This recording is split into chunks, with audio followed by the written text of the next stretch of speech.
So let's head over to Canada here real quick because we got some seriousness happening. Toronto mortgage delinquency rate surges 71% higher. This is major if you're living in Canada because the average house is so unaffordable. It's in the millions, and condominiums are severely overpriced, and they're all junk, and they're not built well, and they're faltering, and they're falling apart. And the real estate slowdown, Canada's largest city, is starting to show increased signs. It's not just a blip. Greater Toronto saw a sharp climb to its mortgage delinquency rate in Q4 2023, according to Equifax data. Equifax is your credit score, right? The share of delinquent mortgages has nearly doubled in just over a year, leading to the highest rate since 2016. And we were warning people about this so many years now on this channel.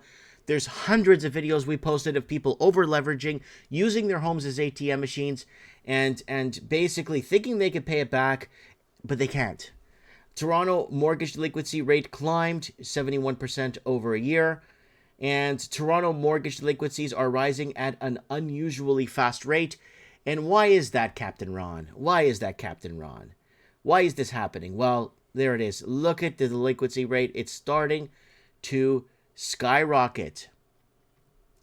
And I wanted to make a point of this, and I will make a point of this tonight, because people are actually making videos about this now and today, and just doing really well with it. And let's see what we've been saying here on the channel for all these years. Toronto housing riff-off. Toronto, most unhappiest city.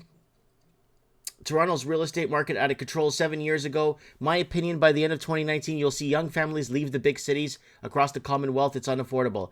How inflation destroyed Toronto and Seattle. Massive foreclosures in Toronto and the GTA. Toronto mass exodus is real. Food and fuel set to skyrocket, pushing out young families. 3 years, 10 months ago. Greater Toronto area is crumbling. If you own a home, you're going to want to watch this.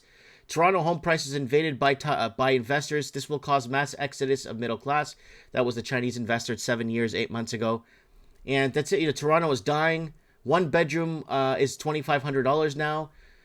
It's everything. It's trends in the housing market. Vancouver, Toronto housing market in danger. Toronto versus Vancouver. It just doesn't end. Housing affordability. Refugee Canadians. Where do Canadians go when they leave Toronto and Vancouver? So it's been something that it's been very big, and it's been a very big topic on here.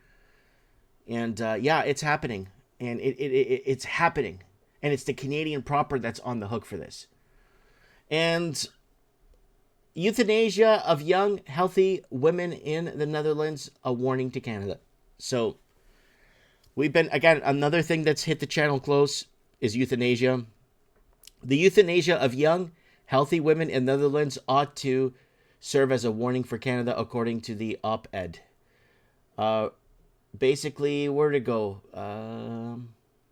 Netherlands, a Bloster point. The first point, the first woman, sorry, as at a Bloster at his point, the first woman, Jolent Fun, decided to undergo assisted suicide on April 25th. The 34-year-old resident of North Brabant province in Netherlands opted for euthanasia as her life, to end her life opted as her life, despite what her surname says had been devoid of fun for the longest time. Fun was diagnosed with a litany of mental health problems at age 22. She has since underwent several therapies. Again, people are taking their lives. They're not finding. So young woman plans to euthanasia because she is bored. So this is really scary. And in Canada, they're euthanizing you if you're poor, if you're homeless, if you're depressed, whatever you want. Canada will euthanize you. And it is a warning for Canada, because we've been warning you guys. SOS from Canada. MAID, euthanasia. Governments are killing us. Help us here, please. Canada to be the euthanasia capital of the world. Glorified suicide. 1 in 10 Canadians to be euthanized by 2025. That was almost 7 years ago. SOS from Canada. Euthanize government-sanctioned murder on the rise. Please help us. It's, yeah, massive vax damage ahead. They will force a jab on us by 2020. Massive immigration, CCP takeover 6 years ago. So I don't know why that's in there under euthanasia, but I don't know why that's on there, but that's there. They'll, yeah. So, okay. And what else? And is this out of Canada? 16-year-olds student suspended for wearing "There Are Only Two Gender" t-shirts. Catholic teenager has been suspended from his school in Ontario, Canada, for wearing a sweatshirt that said "There are only two genders." What's wrong with that? There are only two genders. A teacher from the school called the Children's Aid Society about the family on the same day. The 16-year-old Malachi O'Kane was suspended on April the 18th, the second day he decided to wear his gender-critical shirt to the Granite Ridge Education Center in Sharper Lake, a village near Kingston, Ontario. And suspended student for only two gender sweater. But there is only two gender. I don't know what the hell they're trying to pull, what these schools are trying to pull here, or what they're trying to say or do, right? Makes no sense. Never made any sense.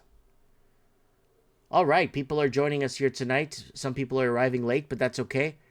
Oh my God, it's offensive. All right.